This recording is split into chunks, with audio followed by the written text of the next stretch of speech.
All right, I think we're going to go ahead and get started here, everyone. So first off, I want to welcome you to today's webinar. My name is Andy Syrewicze from Altaro Software, and today we're going to be talking about how to migrate to VMware, and this is specifically geared towards existing Hyper-V administrators.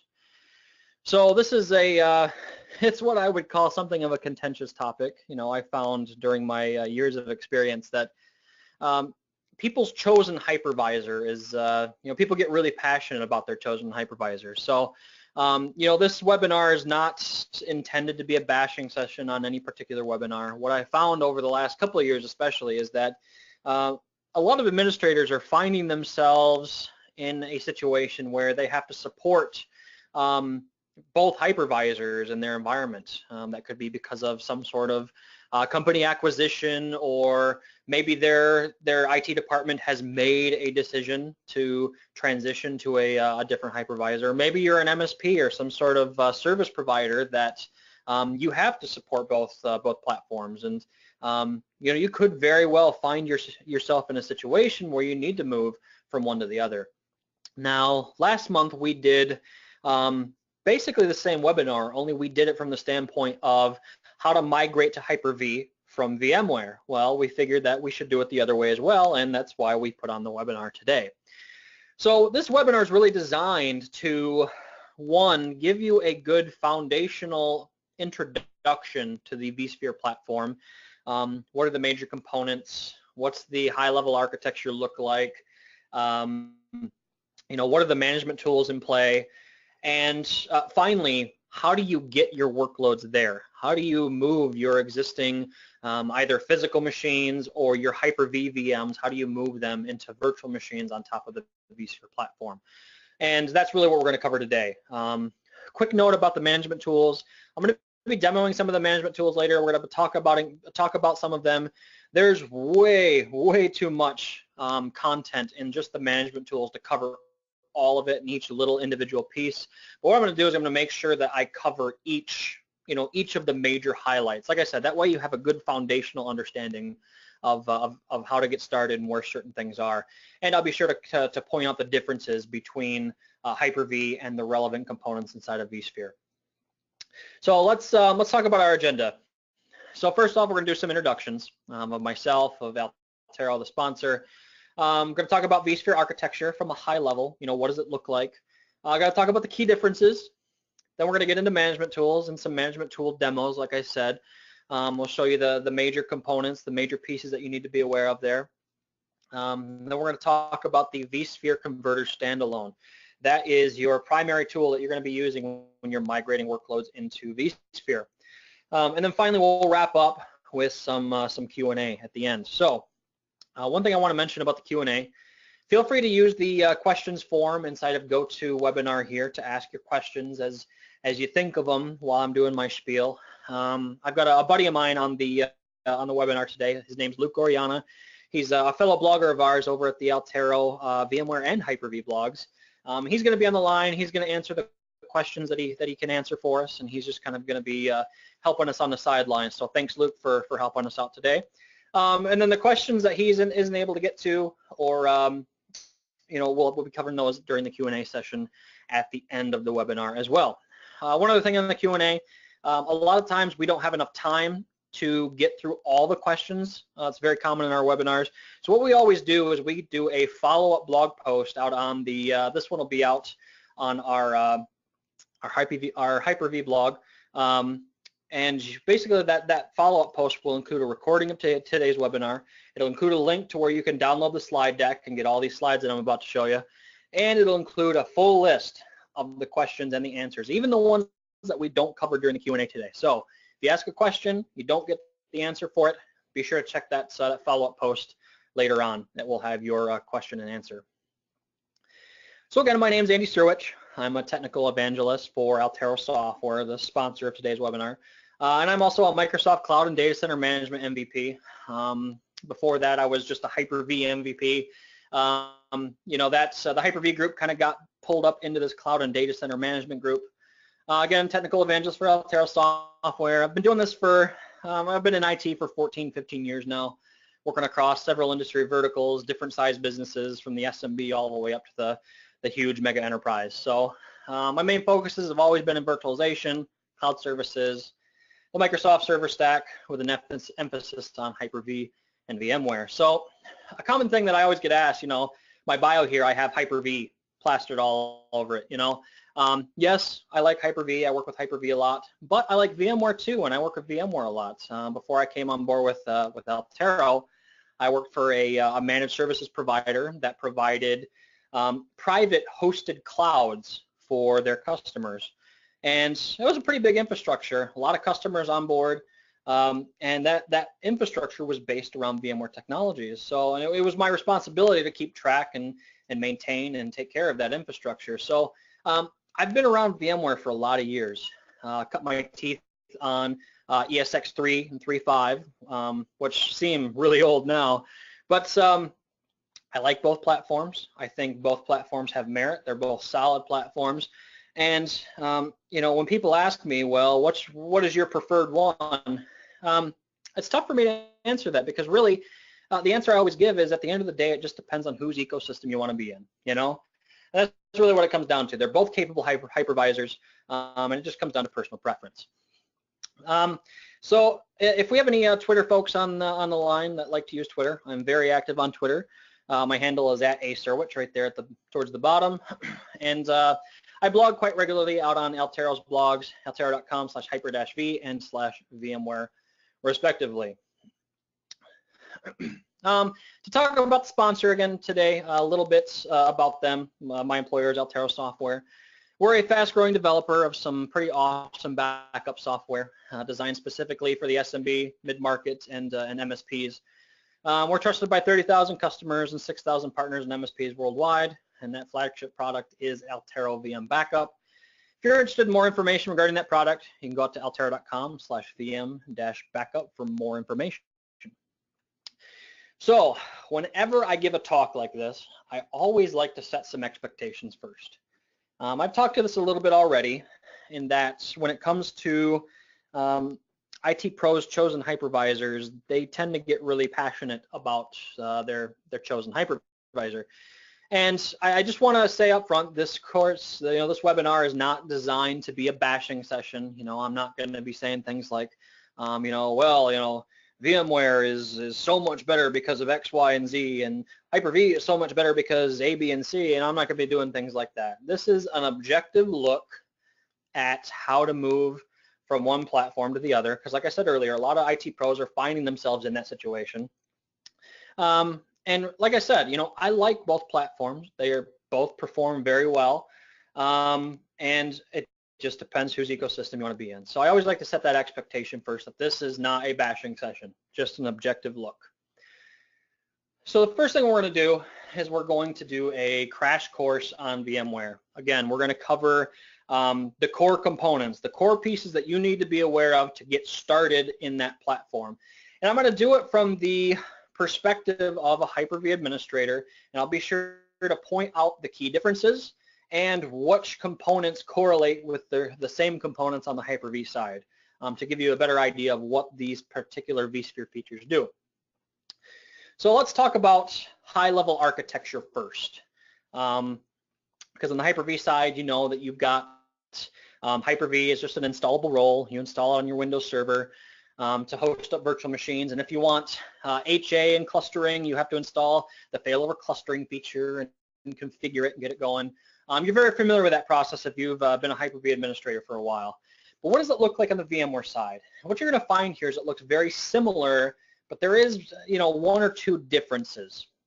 So on the VMware side, if you want, just like in Hyper-V, you can have a standalone hypervisor. So in this case, we've got a standalone ESXi host. It's got some local storage. I start installing some VMs on it, and I want to serve out those workloads to the physical network via my physical network. And you can do that just the same as you can in Hyper-V. You can run a standalone host, and there's nothing wrong with that. But that's not useful for all situations. A lot of businesses need some sort of uptime guarantee. They need some sort of failover and HA, and you can do that with VMware just like you can with Hyper-V. So we have multiple hosts. In this case, we got 2 ESXi hosts. You could do more than this if you want, up to 64 nodes in an ESXi cluster, just like Hyper-V. And just like Hyper-V, I need some sort of shared storage amongst those different nodes. So in the VMware world, this could be an iSCSI LUN, this could be an NFS share, it could be a fiber channel LUN, could even be vSAN. vSAN is VMware's equivalent to the new storage spaces direct. Those are the 2 features that kind of correlate there. And it's just got to be some sort of shared storage for those virtual machines to live on, and to allow virtual machines to move from one host to another. So that brings us to the cluster and VM traffic. You have to have some sort of networking between your cluster nodes that allows the cluster traffic to move between them, and for when you want to vMotion virtual machines from one to the other. vMotion is VMware's version of live migration. It's just you're moving a VM live from one host to the other for maintenance, whatever. Same reasons as you'd use live migration. Now, one key difference here is in the Hyper-V world, you have the full clustering, you have full HA, full virtualization just with Windows Server, Hyper-V role, and the failover clustering feature. But in the VMware side, in order to get that HA and clustering, you need vCenter. vCenter is an additional software package that has to be installed. Can be installed on a Windows box, but they have a appliance that they actually recommend you use these days. This could be a physical device, but they really recommend that it live on a virtual machine inside of the cluster. That way it can take advantage of things like high availability, vMotion, all the things that VMs can take advantage of in a vSphere cluster. So you need vCenter in order to get that clustering, high availability, and things like that. So that is one of the key differences. So let's talk about licensing tiers. Microsoft tends to keep things, well, I shouldn't say simple, but simpler than they used to be when it comes to licensing. Really, you've got the standard and the data center editions of Windows Server, and for the most part, you have feature parity between the 2 of them. I think the only big difference is data center has storage spaces direct and standard does not. The other big difference is how many virtual machines that you can run based on the edition. So standard Windows Server gives you 2 virtual machine instances, and data center gives you unlimited. VMware, we have a little bit more complication here because they have several different licensing tiers. So the first one is the vSphere Essentials Kit. There's an Essentials Plus as well, which is kind of an upgraded version of this. But really, the Essentials are the best fit for, like a small installation. You have an SMB or maybe like a remote office, branch office type of thing. And it's really intended for a maximum of 3 hosts that have 2 CPUs each. Anything over and above that, you need to start going to the standard edition. And Essentials really includes all the common stuff that you're looking for, vMotion, HA, those are the 2 really important ones that a lot of people want. Then we go to standard. This is really the common entry point for organizations that have 4 or more hosts. This includes things like storage vMotion, which is the equivalent of live storage migration. You get fault tolerance here, you get vVols, a couple of additional features. And then you have Enterprise Plus. And Enterprise Plus is really intended for, again, that enterprise space. You get things like container services, you get OpenStack integration if you want, virtual machine encryption, which is kind of VMware's version of shielded VMs, and DRS, which stands for Distributed Resource Scheduler. DRS is really the equivalent to Hyper-V's load balancing, where it will actually load balance the virtual machines between nodes inside of the cluster. And DRS is really a nice feature. I would say that's a little bit better than Hyper-V's load balancing, and that it can do a lot of fancy things. And I'll be sure to point those out inside of the management interfaces when we get there a little bit later. I kind of spoke to this already. Windows licensing information. In the Hyper-V world, you need these licenses, and they give you Hyper-V and failover clustering. But if you want to run VMware as your hypervisor, you still have to buy these licenses. You still have to license the Windows machines the VMs running on top of your VMware infrastructure. So the same rules apply. You know, the standard edition gives you 2 VMs running on top of your VMware host. The data center edition gives you unlimited Windows VMs on top of your VMware host. So same rules apply there. What you want to do is you want to make sure that you check in with your Microsoft rep and make sure that your the number of licenses you have is exactly what you need for your environment. And then I wanted to add a slide here about what are the key differences from Hyper-V. So the first one is vCenter is native for clustering. I kind of covered that one already. So that's definitely one that you need to take into account because there is additional licensing costs associated there. So definitely you want to take a look at that, and you have to plan for some infrastructure. You need some CPU and memory to accommodate that vCenter instance as well. So definitely plan for that. Hardware support. While it's good for VMware, it is more strict than Hyper-V. So with Hyper-V, Microsoft had the benefit of already having this Windows kernel out there with the wide support of hardware offerings that it had. So Hyper-V does a really good job of working in all these different wide array of different hardware. VMware, they have a little bit of a harder time with this. They support a smaller subset of hardware, and they have this list out there that they call the hardware compatibility list. And I've got the link here. And again, I'll be sure to provide the slides in the follow-up blog post so you can come in here and grab this. But this is a link that you're definitely going to want to bookmark if you are in the position of supporting vSphere environments on a regular basis. Basically, anytime you make a hardware change, you want to come in there and make sure that the hardware is supported by the version of vSphere that you're looking to install. Additionally, not only does this show hardware compatibility information, it shows software compatibility information as well. So what versions of vSphere products are supported with other versions of vSphere products and things like that. I mean, it's really, I think these days they're calling it the hardware compatibility matrix because it's really more than just hardware compatibility list. So definitely you want to be sure to reference that when you're speccing out a new installation or you're looking at migration. Management is nearly 100% web-based via Flash or HTML5. On the Hyper-V side, you have Hyper-V Manager, you have Failover Cluster Manager, which are both MMC snap-ins. You've got Virtual Machine Manager if you're running System Center in your environment. You've got PowerShell. So you've got all these different management utilities, and all of them are installable on whatever machine you're using to manage that solution. vSphere, they used to have an installable client called the vSphere client. It was a C# based utility, and you use that to manage the solution, but they've gone entirely web-based, and for a while it was Flash based, and it still is, but they've been working on this new HTML5 web-based console, and it's really a lot better, and from a security perspective it's a lot better too, because you're not relying on Flash, which is every IT pro's favorite security issue after Java. But it's nice having it all web-based because you don't have to install any tools.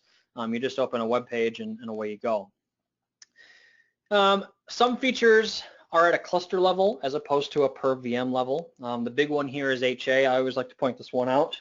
Whereas in Hyper-V, you go and you enable HA on a per virtual machine basis.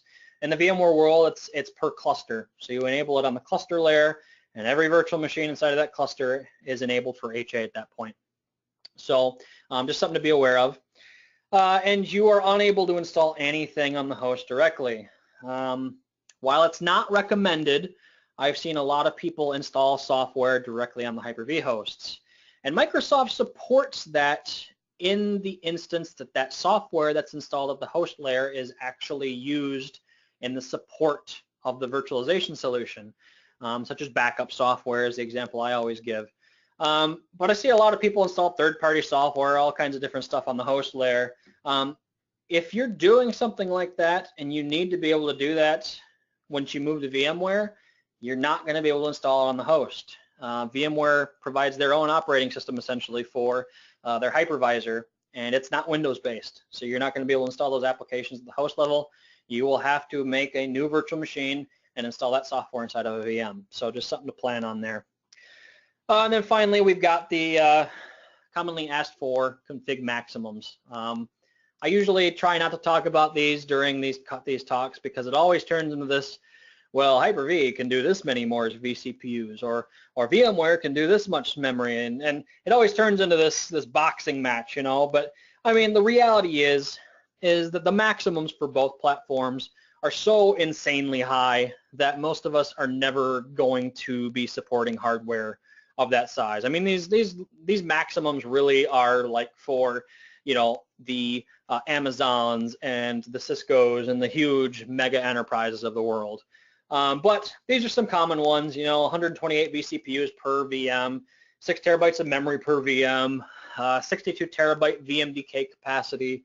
VMDK is the VMware equivalent of VHD and VHDX.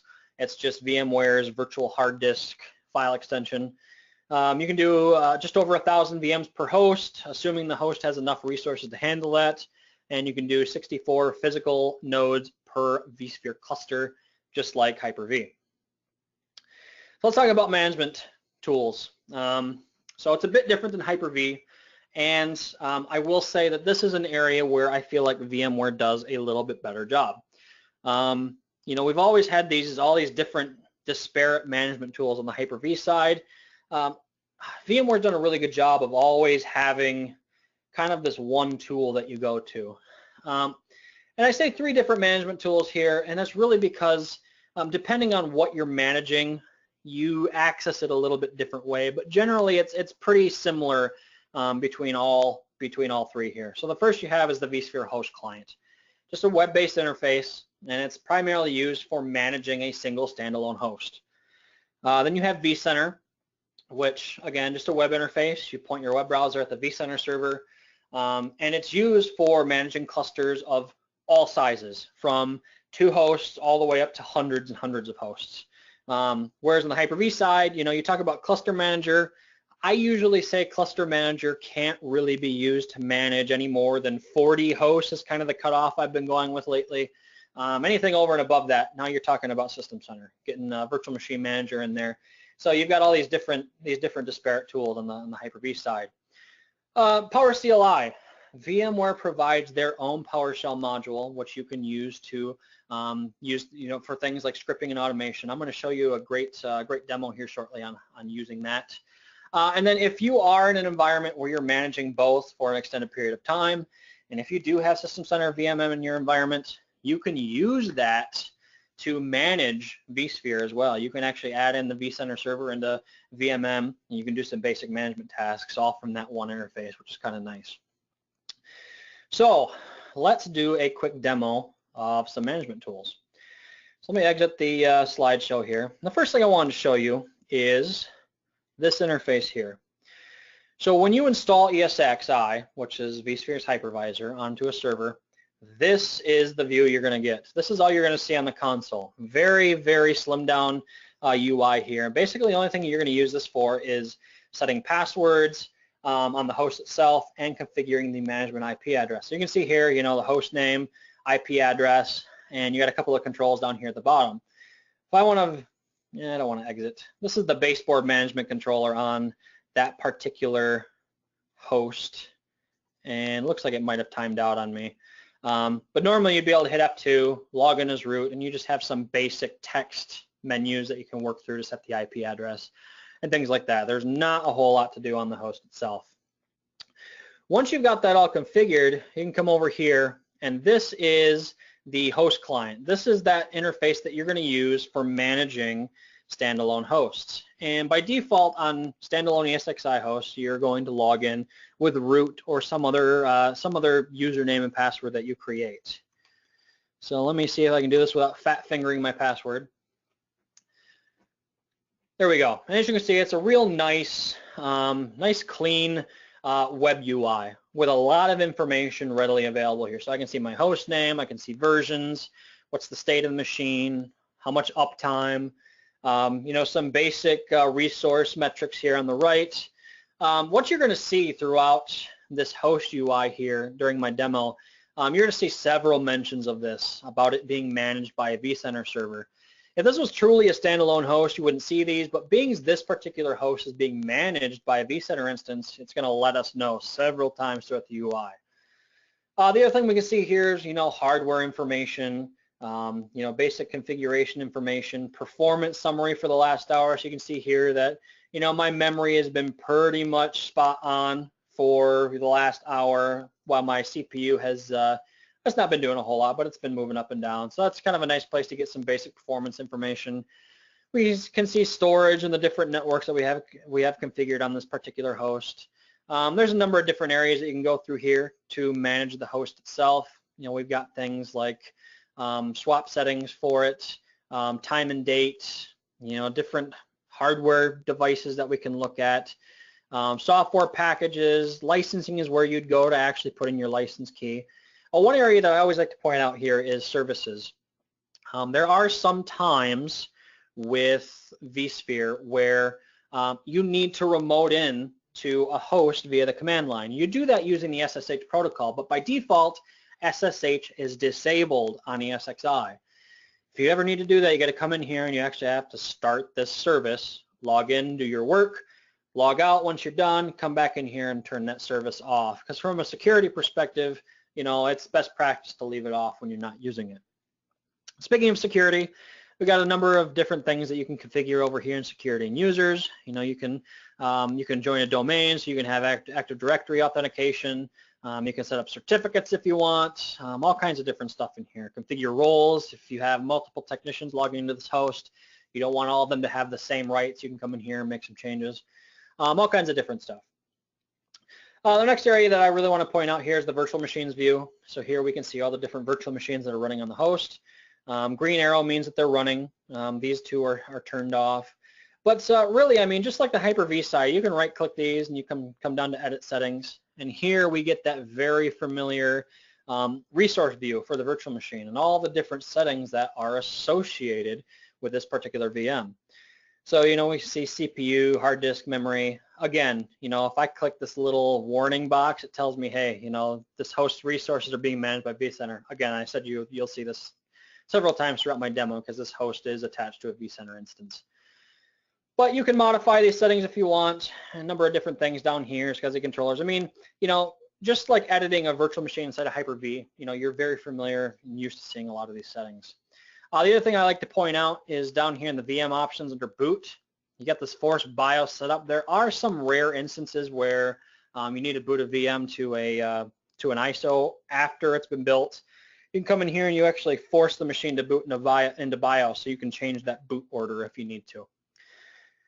The other couple of things that I wanted to show in here, that way you at least know where they are. We've got storage. In VMware, they do storage a little bit differently than we do in the Hyper-V world. In the Hyper-V world, usually we're attaching storage to some sort of file path on Hyper-V. So like by default with failover clusters, it's always C cluster storage, right? Well, in the VMware world, what they do is they actually create this VMFS data store. VMFS is a file system that VMware created for hosting virtual machines. And that file system gets put down on top of whatever storage you've configured. So in my case, data store 1 is the local storage on this ESX host. But the rest of these are all iSCSI LUNs that I have presented. These could be NFS shares too. They could be fiber channel LUNs. A lot of different options as far as storage go. It could be, a vSAN as well. But essentially, these are where you'll actually store your virtual machines. The other section I really wanted to touch in here was networking. Now, in the VMware world, while similar to Hyper-V as far as virtual networking goes, you have your vSwitches. So you see over here, I've got a vSwitch tab, and vSwitch 0, vSwitch 1. These are all used for different things, but VMware also has this concept of port groups, and a port group is just a collection of ports on that particular switch that are designated for a particular purpose. So you can see I have this prod net port group, and essentially this port group is my production network.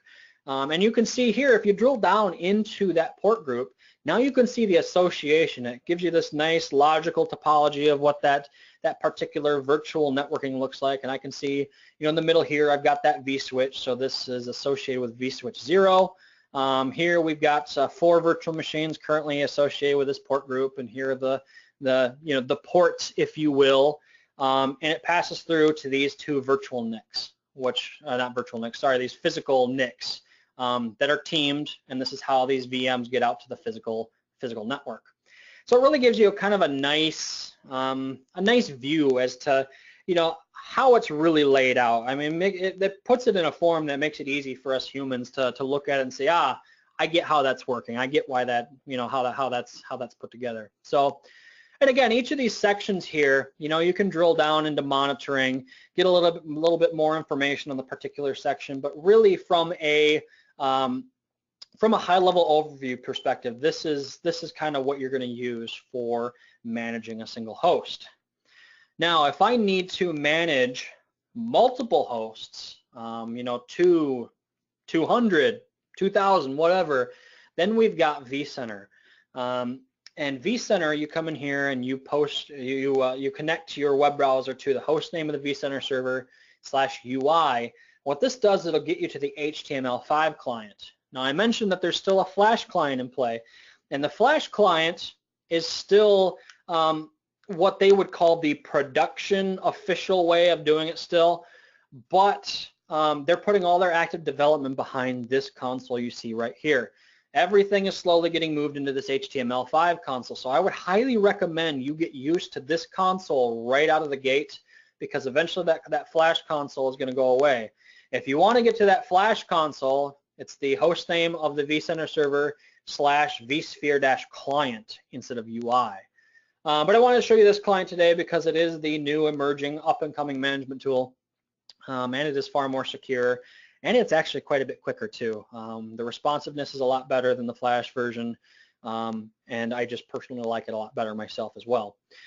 So here you can see that there's a lot of stuff that's similar to the host client that I just got done showing you. I can look at a specific host I want and get a lot of the same type of information.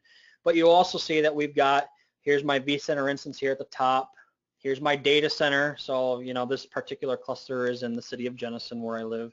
That's why it's called Jenison. And I've got my cluster here. So I could have multiple clusters underneath this data center if I wanted. But here I can see I've got 2 hosts in this cluster. And I got a couple of different icons here. I always like to point out. This little pie icon is called a resource group. And in the VMware world, a resource group is simply a collection of resources that you have carved off for a specific purpose. And I've seen people use this for carving off resources for a particular department, or like in my case here, I've carved off resources for production and test dev. And I've set it up in a way that production always gets more than the test dev stuff does. There's a lot of different use cases for it here, but very useful for you to take a look at and use. The other icon that you see here is this little kind of like a dark blue circle surrounded by squares. That is a vApp. And what a vApp is it's a collection of virtual machines, and you put them all in a vApp because they are all associated to each other. The most common use case I've seen for that is when you have an application that depends on some sort of back-end database server and a front-end server, and that application doesn't work unless both of them are up and running. Putting them in a vApp simply allows you to manage them as a whole, start and stop them as a whole, et cetera, et cetera. So that's very useful in those particular situations. And here we can start going through all the different pieces of cluster settings. So what you see here on the screen now, I've selected the cluster, and I've got all these different tabs here. So just like in Hyper-V, where you'd go into Cluster Manager and you start making clustering changes, this is where you start making cluster changes for a vSphere cluster.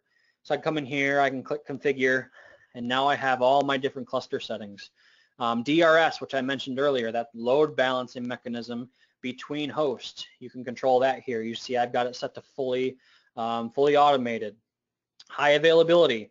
Again, that is a per cluster setting. It's not set individually on HVM like it is in Hyper-V.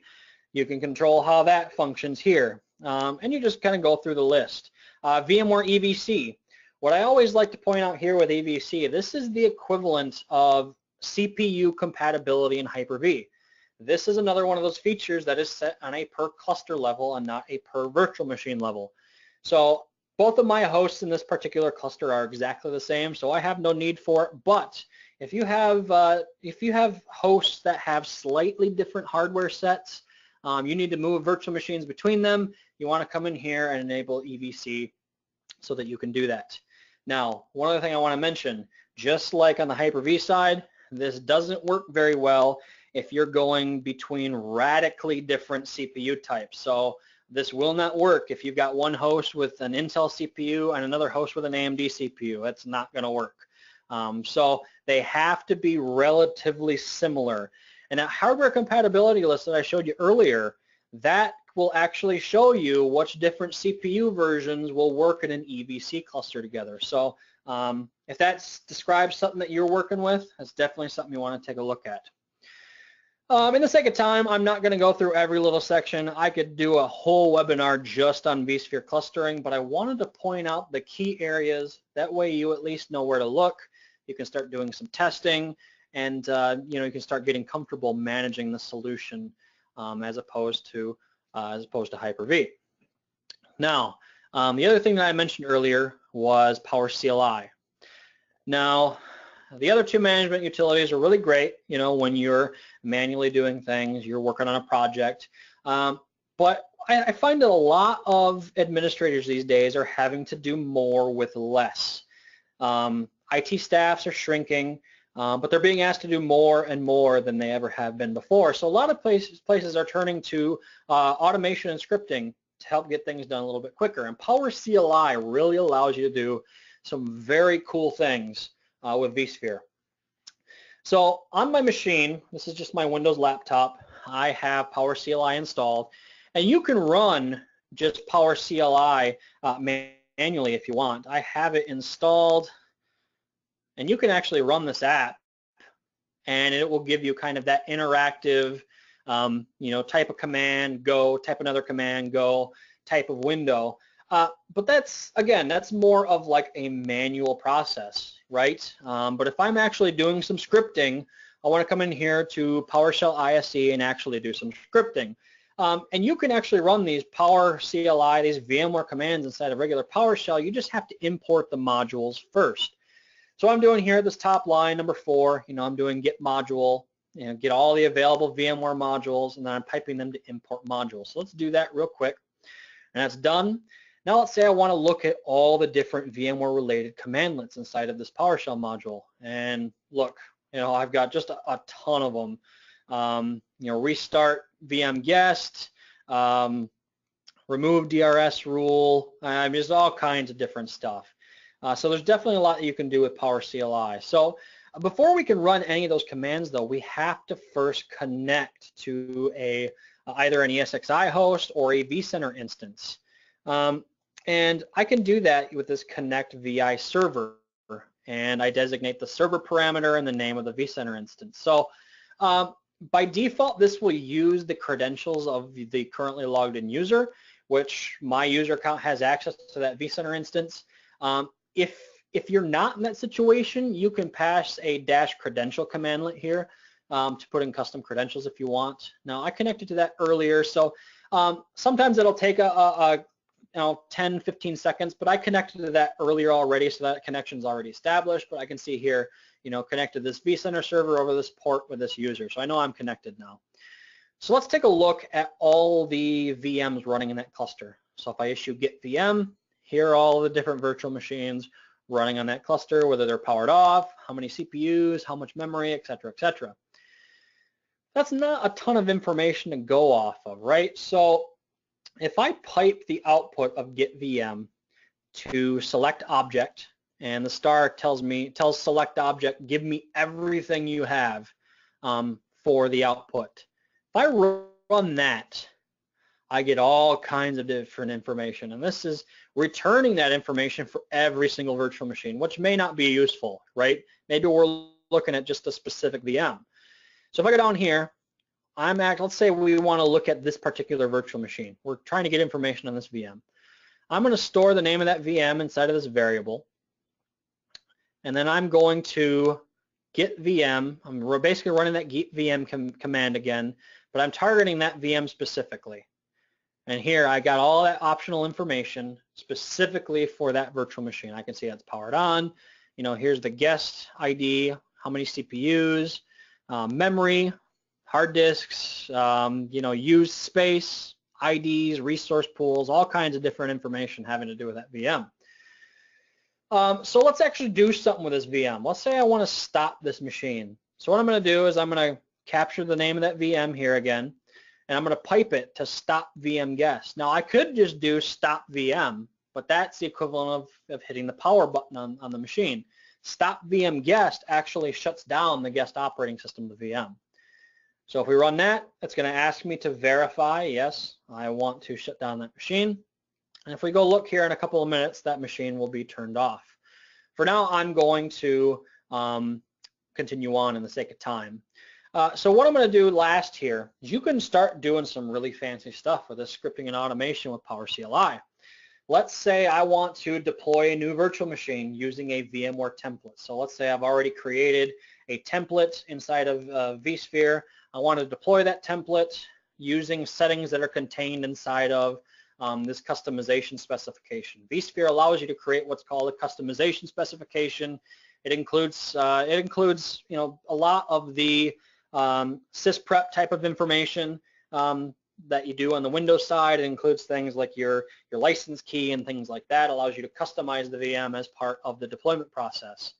So what I'm going to do is I'm going to capture all this stuff in variables, and then with a single line item, I'm going to deploy a new virtual machine into that cluster using this template and this customization specification. So let me run that, and now I can see that the clone virtual machine operation is running. If I open this up, I see, oh, there's my shutdown command I issued earlier, and this virtual machine is turned off now, and I've got a virtual machine that's currently cloning, and there it is, new fancy VM. So that's kind of it for PowerCLI and the management tools. Kind of a crash course. Again, a lot of information to cover quickly.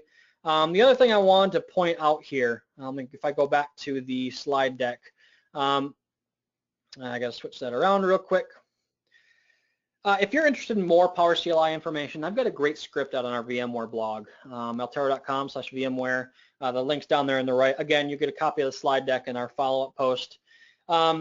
Really, this script contains a lot of great information on how to deploy multiple VMs with PowerCLI all at once. You can deploy entire data centers with this if you want to. And when I came up with the script, I designed it in a way so it would be easy to follow for beginners. Everything is done in a very sequential order. First we do step 1, step 2, step 3. I did it that way that would be easy to follow and for people to learn from it as to what each particular section does and how it works. And it's been heavily commented and documented throughout. That way you know what section does what. So if you're interested in more information on that, check out the link, and it is a nice resource to take a look at. So let's talk about migration utilities. VMware provides what's called the vSphere Converter Standalone, and it's just a very simple standalone conversion utility, very easy. This is another area where I feel like VMware has done a better job with their conversion story than Microsoft has with Hyper-V.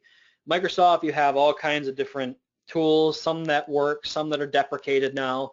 Now they're saying Azure Site Recovery, and then they weren't saying Azure Site Recovery. They just can't seem to have a cohesive method for doing virtual machine conversions into Hyper-V. VMware has always had this product. They've always stood by it, and it works for the vast majority of conversion tasks. So this is a free download. It can be used for the vast majority of conversion tasks. It can be run on a local machine or against a remote machine. It can be set up in a client-server agent fashion for more complex conversion jobs. And it will automatically convert the machine directly into a VMware VM running on an ESXi host, where on the Hyper-V side, most of the tools, they just create a virtual disk for you. You go create the VM yourself, attach it. You know, it's an easy step, but it's an extra step, whereas on the VMware side, they actually do that for you, which is kind of nice. There are alternatives. Like I said, the converter standalone will work for the vast majority of cases. But there are third-party options out there, and I always advise people, you know, if the workload is easily movable, sometimes it makes sense just to move it depending on what it is. So let's take a look at that. That's the standalone converter real quick. I've got it up right here, and if I go over here on my laptop, I have a VM running called MB-Web1. It's a Linux box, but I'm going to use the virtual machine converter to walk through the conversion process. You see, I had one I started here last night. I put that there, that way you could see how this utility will actually keep track of the task history. You can come in here and see all the different jobs as they've run, the log highlights, you know, task progress, et cetera, But to actually convert that existing machine, I'll come in here, and you can see I've already done it once or twice here since the utility has been run. But you can do this local machine, a remote Windows or Linux machine, whether it's powered on, powered off. In this case, I just put in the IP address. I authenticate to the box, again, hoping I don't fat finger it. If I want to view the details on that source, I can do that. And here, when you're converting a Linux box, it uses SSH. So you have to accept the thumbprint here. And here in a second, it'll retrieve the source information, and here I can see, okay, you know, even though it's a VM, it thinks it's a physical box, but you know, I can see it's Debian version 9, how many CPUs, you know, all kinds of information regarding that machine. Click next. Now I actually point this at my vCenter instance. So I'm going to use my Active Directory account to, excuse me, to authenticate to my VMware infrastructure. And now it's going to give me the option of, okay, where in that infrastructure do I want to place this newly created VM? This is a test and dev machine, so I'm going to put that there. And now it's going to give me the option, what storage do I want to use? What resource pool do I want to use? So again, it's test and dev. I want it to go on data store 2. I can change the virtual machine version here if I want. And then I can go to options. And this screen here that you're going to see in a second is really nice because it gives me the option of modifying a couple of different things. I can modify things like the volume size. So let's say, you know, it's a 20 gig volume, but maybe I only want it to be 10 after the conversion. You can do things like that with this screen. I can change which network it's on, whether I want it to turn on or off after the conversion process. A lot of different things here. Once you're happy with your settings, you click next, come in here, you double check everything, you click finish, and it will actually submit the job. Now, I'm not going to do that for the sake of time, but that's really what a conversion process looks like when using the converter standalone. So that really kind of wraps it up for our content for today. I have just a couple of other things I wanted to show here. You know, I want to talk about our product real quick. I'm going to give Lucas a chance to go through the remaining questions, see if he needs to answer any more. I'm going to talk about our backup product real quick, do a quick 2-3 minute demo, and then we'll do the Q&A here in just a second. So again, you know, I mentioned earlier, our main product is Altaro VM Backup. You know, we really focus on a couple of different things: efficient backup setup. We want you to have full control of your backups, and we really focus on a very positive support experience. Our support team, I have nothing but fantastic things to say about those guys. So additionally, we have the best storage savings in the industry. In version 7, we introduced a new deduplication engine. And when we stack that up against some of our best competitors, we actually came out quite a bit ahead as far as storage space savings go. So we've been pretty happy about that. If you're interested in more information on that or checking out a trial, you can go to altaro.com/vm-backup for more information. So let me show you a quick demo here. I'll just show you how easy it is to do a restore with our product. So this is our product here real quick. Again, we really focus on ease of use. So you can see here that we focus heavily on the UI and it being very easy to figure out where to go and how to get to certain areas when you're trying to figure things out. So what we can do, if I want to do a restore, you know, this is the dashboard. I go over here to restore on the left-hand side. And I select, you know, where's the backup stored. I'm going to select my primary backup location. And what I'm going to do here is I'm going to select the virtual machine that I want to recover. So I will go with this one and hit next.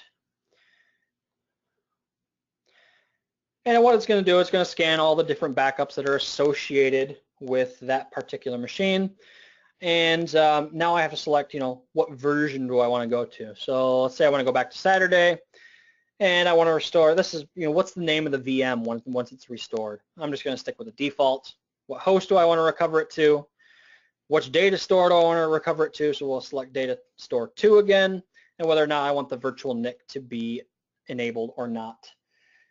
Once that's done, I just hit restore, and I can go back out to the dashboard and monitor the job in progress. So very easy to work through wizards, very simple and easy to figure out how to do things. So for the sake of time, I want to get back over to the Q&A now. That way you guys have time to get your questions answered.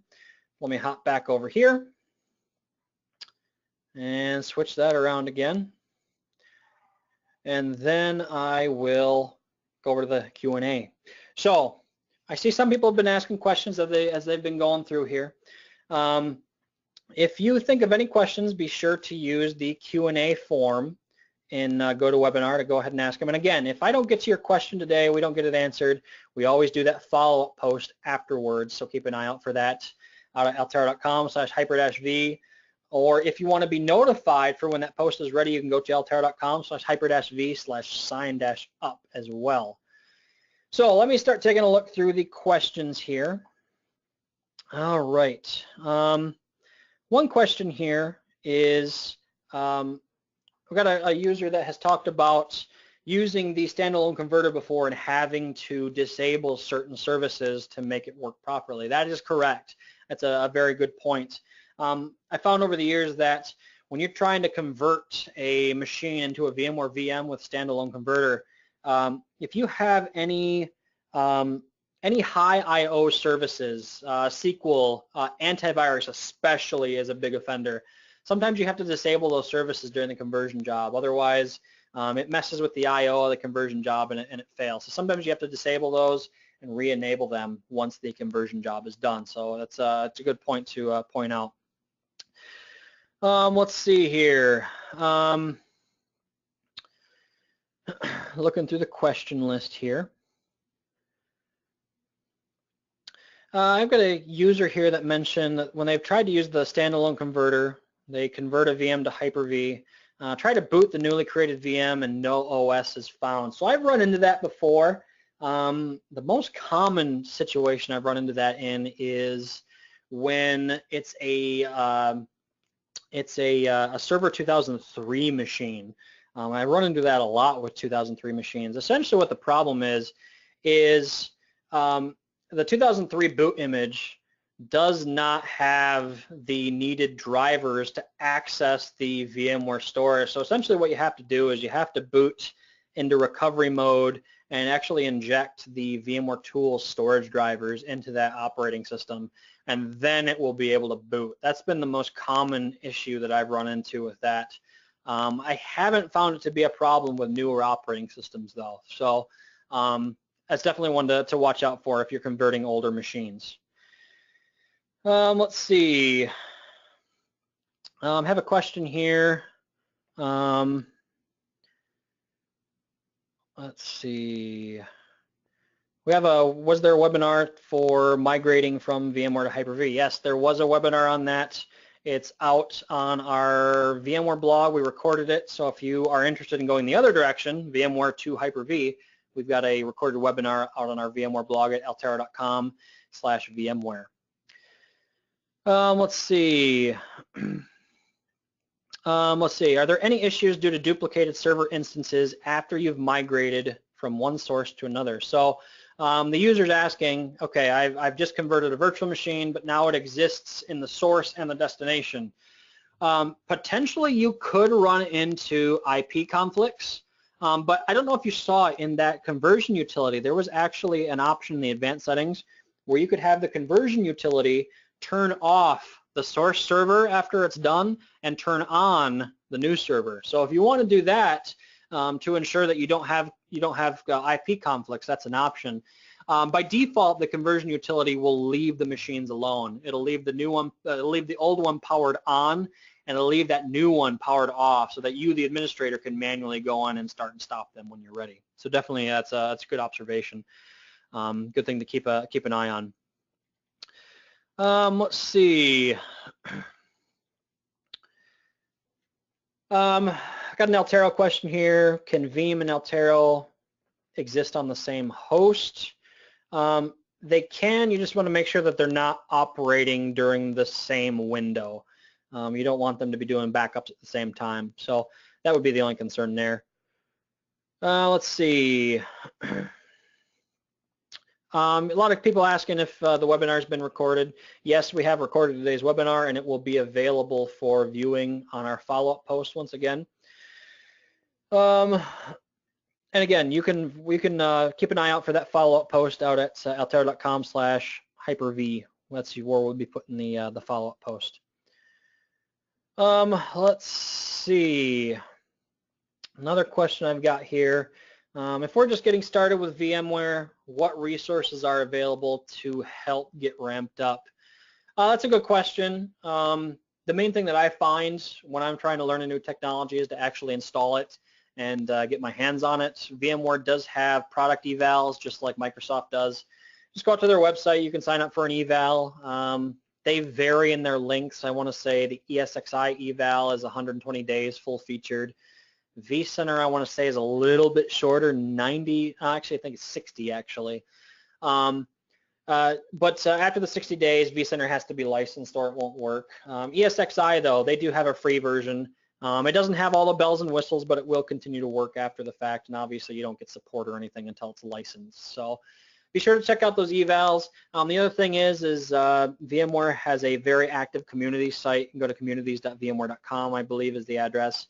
And we have a very fully featured VMware blog out at altaro.com/VMware. We've got a lot of great information there, a lot of great authors, very knowledgeable. Be sure to, if you have questions on an article, be sure to use the comments form, and our guys always get back to you quite readily. So another question here, what about containers? Microsoft is working on container development quite hard. Does VMware have anything similar? So yes, Microsoft is really hitting containers hard with Server 2016. VMware has container story as well. They have a container image that they call Photon OS, and they integrate with Docker as well. So I'm sure if you just do a Google search for Photon OS VMware container, something along those lines, you get all kinds of great information right off their website regarding that. But I do know that they're working on containers as well. I think we've got time for about one more here. Let me take a look. Let's see. Microsoft is including AV on all Windows Server 2016 deployments now. What do I need to worry about with VMware in regards to AV? So that's a good question. They're referring to the fact that in 2016, Microsoft now includes Windows Defender on all server installations. And it works pretty well. It's very low key. It does a good job. But they're wondering if there's anything they have to worry about with AV and VMware. And the answer there is no. That is one thing that's nice about VMware. They really run their own really stripped down, very secure OS for their hypervisors. So there's not really anything you have to worry about AV-wise. One thing that they do have in their product stack is a product called vShield Endpoint, and really what it allows you to do is it allows you to offload the antivirus scanning of your virtual machines to a virtual appliance, if you will, and you have to have a vShield aware antivirus solution in order to use it, but it works pretty well the times I've had to tinker with it. So that's it for our Q&A. Again, if I didn't get to your question, be sure to check that follow-up post, and we'll be sure to get you the answer along with the webinar recording and the copy of the slide deck as well. So with that, I want to be respectful of everybody's time. That kind of wraps things up for us today. So hope you have a great rest of your Tuesday, and thanks for attending, everyone. Really appreciate it, and hope you found the information helpful. So, all right, have a good one. Thank you much.